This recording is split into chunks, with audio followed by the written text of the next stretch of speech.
નમસ્કાર. સમગ્ર શિક્ષા રાજ્ય કચેરી ગાંધીનગર તરફથી હું કાઉન્સિલર નિક્કી પટેલ આપ સર્વનું હાર્દિક સ્વાગત કરું છું. માનનીય સ્ટેટ પ્રોજેક્ટ ડાયરેક્ટર શ્રીના સતત માર્ગદર્શન હેઠળ આપણો એવો પ્રયાસ રહ્યો છે કે રાષ્ટ્રીય શિક્ષા નીતિ 2020ની જોગવાઈઓ અંતર્ગત વિદ્યાર્થીઓના કૌશલ્ય વિકાસ માટે આ સ્પર્ધાત્મક સમયમાં બાળકોના શારીરિક, માનસિક, ભાવનાત્મક અને મનોવૈજ્ઞાનિક ફેરફારોને સમજીને તેના ઉજ્જવળ ભવિષ્યનું નિર્માણ કરવાનો છે. આ હેતુને સાર્થક કરવા માટે આજના સેશનમાં આપણે એક ઉભરતા ક્ષેત્ર વિશે ચર્ચા કરીશું. આજે આપણે સીમા શુલ્ક અધિકારી તરીકે કારકિર્દી કેવી રીતે બનાવી શકાય અને આ ક્ષેત્રમાં વિકાસની કેવી તકો રહેલી છે તેની માહિતી આપવા માટે આપણી સાથે જોડાયેલા છે નિશાબેન મોદી. નિશાબેન, આપને વિનંતી કે સીમા શુલ્ક અધિકારી વિશે વધુ જાણકારી આપો.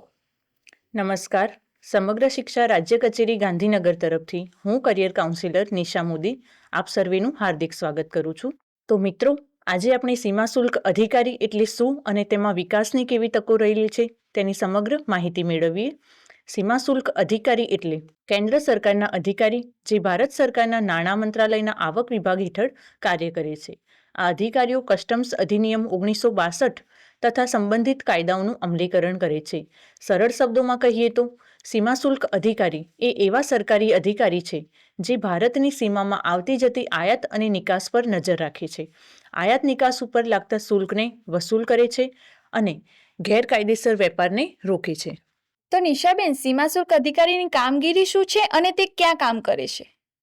સીમા શુલ્ક અધિકારીની મુખ્ય કામગીરીની વાત કરીએ તો આયાત નિકાસ માલની તપાસ, દેશમાં આવતો અથવા બહાર જતો માલ ગેરકાયદેસર છે કે નહીં તેની તપાસ, કસ્ટમ્સ ડ્યુટી વસૂલાત, સરકારને મળતી આવક તરીકે શુલ્કને વસૂલ કરવું, સ્મગલિંગને અટકાવવું, સોનું, ચાંદી, નશો, હથિયાર, વિદેશી ચલણ વગેરેની ગેરકાયદેસર હેરફેરને અટકાવવી, રાષ્ટ્રીય સુરક્ષા જાળવવી, દેશની આર્થિક અને સુરક્ષા સંબંધિત હિતોની રક્ષા કરવી, કાયદાનું અમલીકરણ, કસ્ટમ્સ અધિનિયમ, ફોરેન ટ્રેડ એક્ટ વગેરે કાયદાનો અમલ કરાવવો. અને તે ક્યાં કામ કરે તેની વાત કરું તો આંતરરાષ્ટ્રીય એરપોર્ટ્સ, સમુદ્ર બંદરો, જમીન સરહદો માર્ગ, આંતરિક કસ્ટમ હાઉસ, ઓફિસો, વિશેષ તપાસ એકમો વગેરે જગ્યાએ ફરજ બજાવે છે. તો સીમા શુલ્ક અધિકારી બનવા માટે જરૂરી વ્યક્તિગત ગુણો કેવા હોવા જોઈએ? સીમા શુલ્ક અધિકારી બનવા માટે ઉચ્ચ ઈમાનદારી અને નૈતિકતા હોવી જરૂરી છે.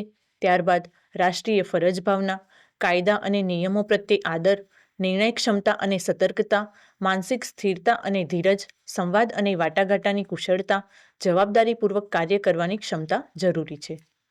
તો નિશાબેન, સીમા શુલ્ક અધિકારી માટે શૈક્ષણિક લાયકાત કેટલી હોવી જોઈએ?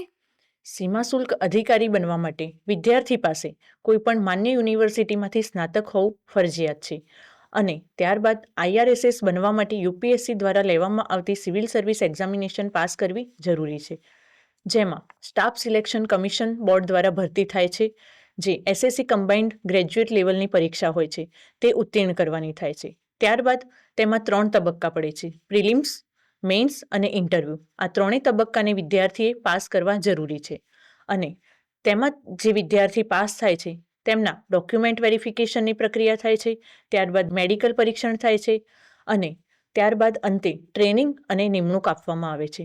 પસંદગી પછી કસ્ટમ્સ, GST અને સેન્ટ્રલ એક્સાઇઝ વિભાગમાં નિમણૂક કરવામાં આવે છે. તો સીમા શુલ્ક અધિકારીનું માસિક વેતન કેટલું હોય છે? સીમા શુલ્ક અધિકારીનું માસિક વેતન સરકારશ્રીના પગાર પંચ મુજબ નક્કી કરેલું હોય છે. તો સીમા શુલ્ક અધિકારીમાં પ્રગતિના અવસર મળી રહે છે? હા, સીમા શુલ્ક અધિકારી બન્યા બાદ હવલદાર, મુખ્ય હવલદાર, મદદનીશ સબ ઇન્સ્પેક્ટર, ટેક્સ આસિસ્ટન્ટ કે સબ ઇન્સ્પેક્ટર, ઇન્સ્પેક્ટર અને કસ્ટમ્સ વગેરે જેવા પ્રગતિના અવસર મળી રહે છે. નિશાબેન, શું સીમા શુલ્ક અધિકારી બનવા માટે શિષ્યવૃત્તિ કે કોઈ યોજનાનો લાભ મળી શકે છે? હા, શિષ્યવૃત્તિ માટે રાષ્ટ્રીય શિષ્યવૃત્તિ પોર્ટલ scholarship.gov.in અને શૈક્ષણિક લોન મેળવવા માટે PM વિદ્યાલક્ષ્મી પોર્ટલથી માહિતી મેળવી શકો છો. આ સંદર્ભે અભ્યાસ ક્યાં કરવાનું થઈ શકે છે અને તેમાં સફળ થયેલા અધિકારીઓની સાફલ્ય ગાથા વિશે આપ આ વિડીયોના ડિસ્ક્રિપ્શન બોક્સમાં આપેલ કરિયર કાંડિલ લિંક પર ક્લિક કરીને વધુ માહિતીને મેળવી શકો છો. ખૂબ સરસ નિશાબેન, આપે ખૂબ જ મહત્વપૂર્ણ માહિતી આપી. ધન્યવાદ.